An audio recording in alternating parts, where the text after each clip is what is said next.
हाँ तो दोस्तों देख सकते हैं सामने बोलेरो कैसे आधा डूब चुकी है और सामने जो बाइक आ रहा है वो बाइक वाला परेशान है कि इसे मेरे को ठोक ना दे और मेरे को प्राण ना दे, इसलिए वो जल्दी जल्दी भाग रहा है।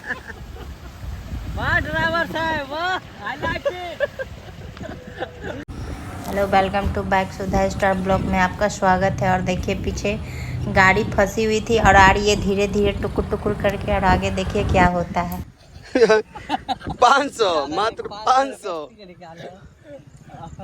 चालक सकते हैं गाड़ी का हालत, और ये हमारे ड्राइवर साहब हैं। हेलो हेलो गाइस, कैसे हो गाइस? चलो कीचड़ का आनंद लेते हैं। हेलो गाइस, कैसे हो गाइस? गाड़ी अच्छा लग रहा है। पिकअप चलिए ना, निकलिए। चल देखे पिकअप बुला रहा है। आया ना, कब का चक्का बड़ा है। बोलेरो है लगता है।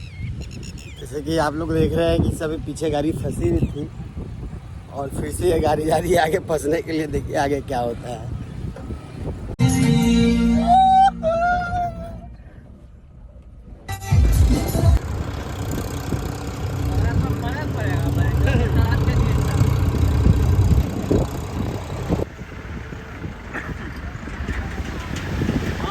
फिर बाइक वाला